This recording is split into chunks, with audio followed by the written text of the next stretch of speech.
Namaste, Jai Shivai. I am in this beautiful Himalayan valley called as Bhagirathi Valley, and river Bhagirathi is roaring outside. I thought I'll make a video by sitting outside, but it's too much, and I'll have to scream on top of my lungs actually to make a video. So I thought let me just do it inside. So let's talk about Tantra today. What is Tantra? Tantra got a very bad name in last 1,000 years or so. It just became something else then rather than what it actually is. So Tantra in general means technical, working methodology or technicality of something. And in the same way, a lot of things are called as Tantra. If you see the Hindi translation of physics and this and that, you'll see it's called as Bhautik Tantra, and you'll see Rasayan Tantra, Rasayan Shastra, chemistry. So Tantra word means working methodology or technicality of something. Now when it comes to yogic sciences, when Kali Yuga started, and the consciousness started declining in people, the purity in the intellect started declining, that is when people started using every kind of thing for harming others or benefiting themselves at any cost. That's what the mindset became for a lot of people around the world. So definitely they exploited yogic sciences as well.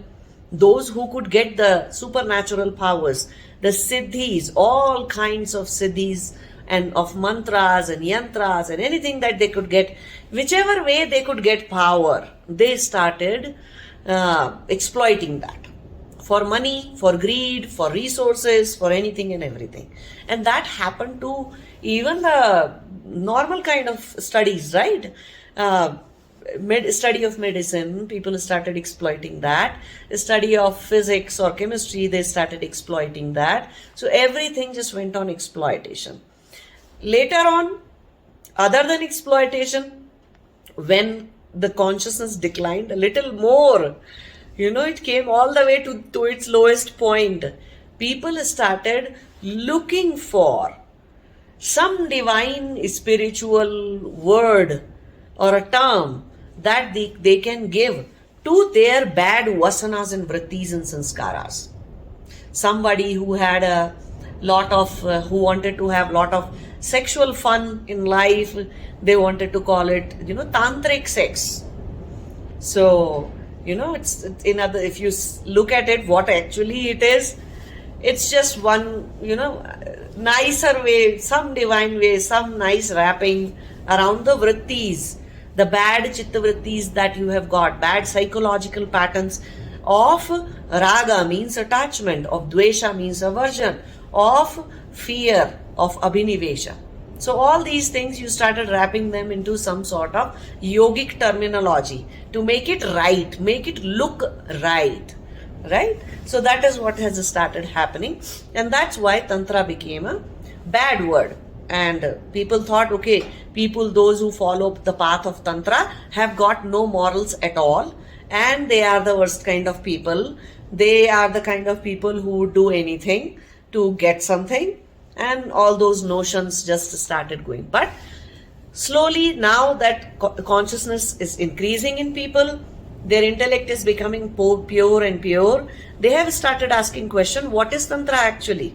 They want to understand what is Tantra and how it can help me walk my spiritual journey. That's the main point, that how it can help you walk your spiritual journey, right? It's actually a path of walking the spiritual journey, that too in the shortest possible time. But it's not for everyone. Tantra means all inclusive. There is no judge in your head saying this is right, that is wrong. As long as you are not making a bad karma, not doing a bad karma, or in other words, not doing a karma at all, you can walk the path with surrender, commitment to your own goal, surrender to your own goal, commitment that you want to go to the ultimate truth, you want to go towards the moksha, and that's when you can use the Path of Tantra means all inclusive, and you are living in surrender that no matter what comes in my life, I'll just go through it, keep going it. Whatever, you are making the choices according to what gives you bondage and what takes you towards the ultimate liberation, moksha. So the decision making points are only two. If I am not creating any bondage, that's fine, I'll go for it. Now let me give you an example to help you understand this. A lot of people are very scared, or you can say they have a lot of moral judge sitting here somewhere in their head, saying that extramaritals are bad, or loving somebody else other than your own wife or your own husband is bad. Nothing is a sin, nothing is a paap, nothing is bad when it comes to Tantra. So all the moral kind of codes that are there in anybody, that is just because the three lower vrittis or the sanskaras that you have of attachment means raga, aversion means dvesha, or abhinivesha means fear and resistance to change.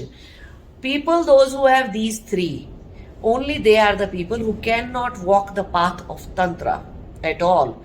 They can never become all inclusive. Why? They are fearful of losing something. Oh, what if I get into extramarital, somebody will think I am characterless, or that I'm a bad person. My social image will be, social image will get affected. I cannot get divorced because what will people think around me? And this is a taboo, that is a taboo. Nothing is a taboo when it comes to the path of Tantra. Tantra means all inclusive. Nothing is wrong or bad as long as you are not doing a karma, not doing a bad karma, and you are going towards moksha, the ultimate liberation, and you are not creating another bondage. That's why the path of Tantra is only for those who are completely dispassionate from within, means complete vairagi from within. This path is only for them. Anybody who has got, who still is struggling with attachments, aversions, likes, dislikes, a lot of judgment going on, eating non-veg is bad, this is bad, that is bad, this is wrong, being vegan is right, being vegetarian is right, oh you are a yogi, how can you eat a non-veg, oh go to Tibet and see, go to Himalayan mountains and see how much vegetable you are getting here, you don't get vegetables. So you see, this is wrong, this is bad, all sorts of likes, dislikes, and fundas, and philosophies, and theories, and people completely immersed into raga, the attachment, and dvesha, the aversions, and they have a very strong fear and resistance to change. Path of Tantra is not for them. In fact, spirituality is not for them. They cannot walk a spiritual path at all. The real journey will not happen. They have such a strong ahankara or ego that they will not get a purity in their intellect to be able to see what is right, what is wrong. What creates the bondage? What liberates me from this particular bondage? Am I creating a bondage with this person or that person? Or am I living? Duties and bondage are two different things. You may be having a lot of relationships and you may be fulfilling all your duties towards your parents, towards your boyfriend, husband, girlfriend, whatever that is, relationships you have got in life. Fulfilling your duties is a completely different thing. But being attached and being in bondage is a completely different thing. So spiritual journey as such is not being walked by those people. Yeah, for health reasons they can do pranayams, for concentration, better health, better some peace and calm in their existence. They can do some yogic stuff and anything. But the real spiritual journey starts when you become a complete vairagi, completely dispassionate person, that no matter how much you play around in the world, no matter how many relationships you have, you are never in bondage. You may own so much in life, nothing owns you. So you see that the path of Tantra means all inclusive, living in surrender, living in the way life comes, and making the decisions only on two bases. Whether something creates a bondage, gives you bondage in life, or it takes you towards the ultimate liberation. And there are no right wrongs, no likes, dislikes, no attachment aversions, nothing like that. Nothing is an aversion, causes an aversion in you. Okay? Whatever that comes into your life. And why it is called as the shortest possible path, or you can say those who walk the path of Tantra are able to attain Samadhi or are able to attain enlightenment as soon as possible. See, there are two types of path. One is pravritti path, means all inclusion in life, living in the world, living a worldly life. So all inclusive life. And another path is completely staying aloof from the world, taking official renunciation, being a sannyasi. Okay, so some people have come here on this planet Earth to walk their spiritual journey with the knowledge that I'm going to spend 5 lifetimes. I'm not in a hurry. I'll go to mountain, I'll sit in the cave, and I'll spend 5 lifetimes there. If you have that kind of a time, that kind of a commitment, I'm going to be a sannyasi, I'll take official sannyasa, I'll not live in the world, I'll not marry, I'll not live with the worldly people, I'll stay aloof with them, and I'm going to take care of all my vrittis, and I'm going to remove all my vrittis by sitting alone and walking alone and living alone and complete renunciate. That is one way of doing it, and it may take a long time, a lifetime. Why? You have nobody to push your buttons. You don't know what vrittis you got. When you live in the samsara, it's the shortest path. It's a very difficult one too. Why a very difficult one? If you still have attachment, aversions and fear and resistance of change, then you stand a very good chance to go towards bondage rather than going towards the ultimate liberation. So if you are fearful that you may end up creating bondage, then you cannot walk a spiritual journey, and then it's not the path of Tantra for you. Now let me just give you an example. One example I gave you was that people with lot of moral codes, they are fearful of losing their image, their respect, their resources, their connections, and the whatever benefit that gives them in living their life. If they are fearful of losing something, they cannot walk a spiritual journey, let alone be the path of Tantra. Okay? So only fearless people who have got vairagya so much in them that they are away from raga and dvesha. They have no aversions and no capacity to create a raga in them. So they can walk the path of Tantra because it's an all-inclusive path. Nothing is wrong or bad in life. Neither having extramarital, nor having 4 marriages, nor without marrying anything. Nothing matters to them. So, in other words, somebody who smokes can actually attain a samadhi. Somebody who drinks alcohol can actually attain a samadhi. Somebody who eats a non-veg or veg, it doesn't matter, they can attain samadhi. These things are never ever a factor in attaining samadhi. That is the point to understand. What gives you samadhi is the removal of spiritual ignorance. In other words, what gives you samadhi or enlightenment is the wisdom, not the kind of acts or things or the way you are living or things that you are doing. What you cultivate within, how much conscious you are, and how much pure your intellect becomes, that is what matters. What doing this or doing that doesn't matter at all. Which way you walk the spiritual journey does not matter at all. Which mantra, which initiation you got does not matter to you. Who became your guru, and how many students that guru has, or whether he or she is an alone guy, alone person, hardly giving anybody any initiation, does not matter at all. How big of a your guru is, and you may still be just a stone kind of a person who doesn't get any wisdom, who is not in that condition at all.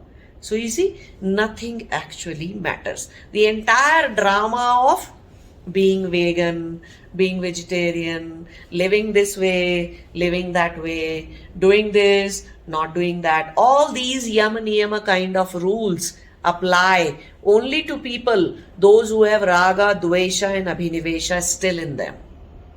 All these rules are for them, not for those who have become complete vairagis from within. Nothing is right or wrong or bad or good for them at all in walking the spiritual journey, because they have the faith that they will not be given anything by the universe, by that divine, from that God. They're not going to get anything which is not helpful for walking their spiritual journey. Whatever they are getting is definitely going to help them attain Samadhi or enlightenment. Let me tell you one very good story, another example, a very different kind of example. Because till now, whatever example I gave, it's easy to understand. But some of you may find this example as outright weird and wrong and scary and this and that. And if you feel that way from this example, then know that you still have got attachments, aversions, and fears and resistance to change in you, and path of Tantra is not for you. So anybody who is a complete dispassionate person, complete Vairagi, they can walk the path of Tantra. And those who walk that path, they get Aghor kind of Shakti. The meaning of the word Ghor. Ghor means something that's scary, that creates a sort of a strong aversion in you. Very strong aversion in you. All that is called Ghor. So the opposite of the word Ghor is Aghor. And somebody who is holding that kind of an energy is called as Aghori Shakti. Okay? Aghori means nothing is wrong, bad, nothing causes aversion in them. And there is a story, very interesting example of this. There is a place in India called as Kashi, or you can call that Banaras or Varanasi. It's a city. It's one of the, and it has a temple called as Kashi Vishwanath Temple. In that temple, there is a different sect of spiritual people, and that sect is called as Aghoris. And they do their spiritual practices only and only most of the time into the cremation ground. So one of the cremation ground in the city of Varanasi is named as Manikarnika Ghat. 24/7 cremation is going on there. And it's the only ghat where 24/7 you can actually go and get the cremation done for anybody who dies. In all the other ghat, all the other cremation grounds, there are certain timings that between 10 and 6 of the day, or before the sunset, you cannot do, after the sunset you cannot do the cremation, and this. There are lots of rules and regulations in other ghat, other places. Manikarnika Ghat is the only ghat where cremation can be done 24/7. So it was a early time of Dwapara Yuga, and Bhagwan Krishna was playing Holi. Holi is the color festival. Okay, so Bhagwan Krishna was playing Holi with his friends and Radha and all the Gopa Gopis and all the people in his village and everything, and it was the holy time. So Aghoris, Aghori means those yogis, those who walk the path of very, very serious path and very much tough path of Tantra. It's called the Aghori sect. So they were doing their tapasya, their spiritual practice in that Manikarnika Ghat, in that cremation ground. They were doing that. So they were praying to Shiva that it's a Dwapar time, and Bhagwan Krishna is playing Holi, and here he is busy with all that color festival and they are enjoying, and here we have nobody to play Holi with. So the Shiva, he just came, he just showed himself there, and he just they were able to directly see the Shiva, and he said, okay, I am here. You all are doing such a good spiritual practice. I am here to play Holi with you. Then they said, yeah, but we don't have gulal, the colors, what to play Holi with? Then Shiva said, no problem. There are a lot of ash is there. All the time there is cremation going on in this ghat. So you can use the ashes from the dead bodies, and you put on me, I will put on you, and we'll play Holi. We'll play our color festival. We'll do all this. So they started using. They put all over themselves. They put some on Shiva, and the ashes from the dead body, the cremated dead body, recent one, and they just put it on them. So then they said, oh, what about we do not have other people to play Holi with? We are just few Aghoris here. We don't have people. Then Shiva said, let me call my Ganas. Ganas means all kinds of beings, different kinds of beings, those who live in different dimensions. They are also Shiva devotees, right? So he called all his supernatural beings to play Holi with.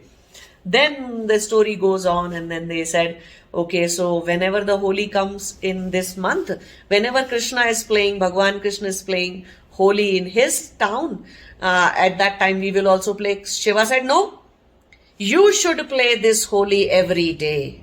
Every time you should have a sense of mortality in you. That yes, as an Atma you are immortal, but as a being, having this human body, you are very much mortal. Never ever this wisdom, you should lose this wisdom, that your body is mortal and you do not have time.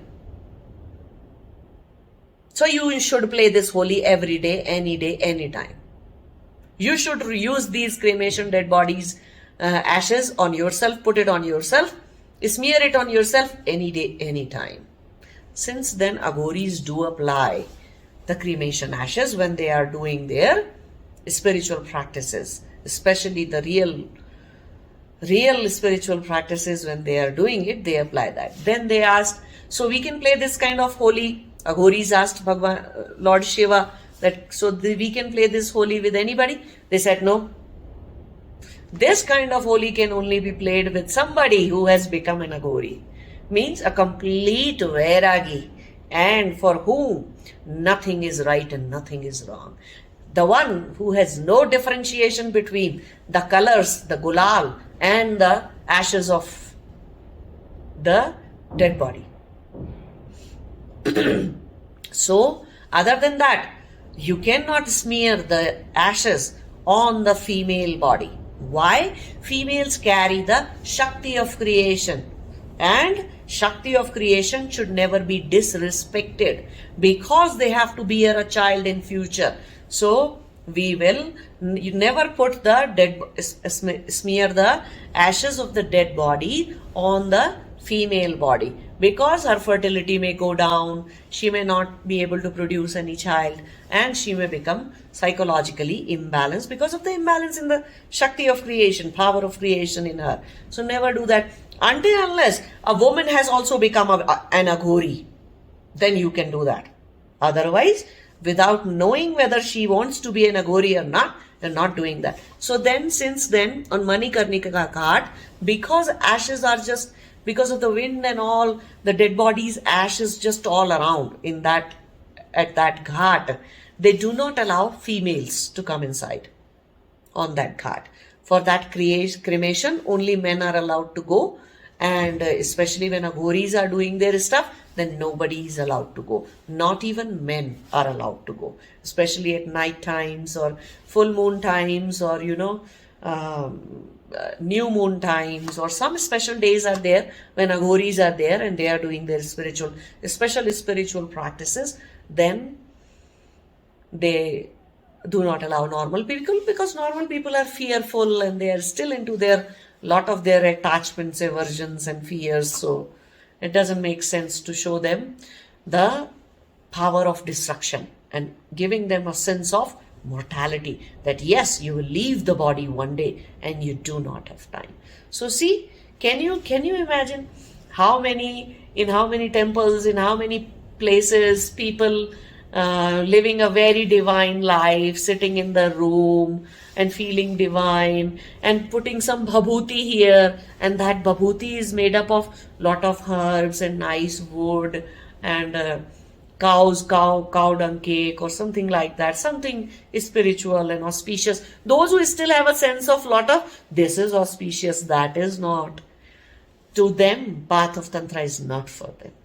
Path of Tantra is for a completely fearless person. Not for the person who still has got very, very deep duality of this is auspicious, that is not. This is right, that is wrong. This is moral, that is immoral. This is by the social code, this is not. This is allowed in my society, in my family, that is not. Somebody who lives by all those things, path of Tantra is not for them. In fact, if you look carefully, spirituality is not for them. They're not walking the path towards moksha or liberation or samadhi. They may be doing, such people may be doing a lot of yoga, tantra, mantra, yantra, japa and this and that. But it could be for their well-being, to feel little bit calm, to feel peaceful within, to get the joy within. Those could be the motives of such people. But to ultimately walk towards samadhi, you do need an Aghori Shakti within you. Anybody who has attained samadhi becomes fierce because that Aghori Shakti arises in you. Without that, you cannot cut off all kinds of bondages that you have created since last so many lifetimes. Without that Shakti, you cannot initiate anybody. Without that Shakti, a guru cannot cut off the bondages in people. The agyan, avidya, ignorance cannot be cut off with all kuchipu, nicey, goody kind of stuff. No. It doesn't work that way. So all those who attain samadhi, they have that Aghori Shakti within. They may or may not be officially Aghoris, but the Shakti that arises in them is Aghori Shakti. Means the Shakti which does not differentiate between anything at all. They will give the same wisdom that they are, with the same love and compassion to a criminal also, to a prostitute, to anybody with whom other people may have a problem. Other people may have a problem meeting such people. Oh, if somebody finds out I was meeting such a person, what will other people say? But a true Aghori Shakti, when it goes into the samadhi, then it doesn't differentiate between the people for the compassion. No, there's no difference between the compassion. I feel the exact same compassion even for the insects, birds, or for somebody who is doing any kind of job, is into any kind of scary profession that you can think of. They may be bad people, it doesn't matter to them. As long as they are looking for liberation from something. They want to get out of their situation. They want to keep going on the path, and they are highly conscious and intense people. That's why those who attain samadhi are highly intense people. That Aghori Shakti creates the intensity in your Chaitana, in your consciousness. So this is what Tantra is. Tantra is all about all-inclusive. Complete inclusion. Removing the complete removal of the duality. Complete removal of any kind of social conditioning or life conditioning from your head. That's what the path of Tantra is. And it is only and only for those who are completely fearless. One thing, they have the ability to fight their parents, fight the family, leave the family if needed, go walk their path. They can fight for anything and still go on living like that. Means they are neither worried about having something in life, neither they are worried about not having it. They may have so many relationships in life, yet they are not attached to anybody. They have no aversion from anything at all. Everything is acceptable. They are living in complete surrender. Surrender to their goals, surrender to their own spiritual journey. So hope this helps you understand what Tantra is, what Tantra's path of Tantra is, for whom it is and for whom it is not. Okay? Namaste. Jai Shiva.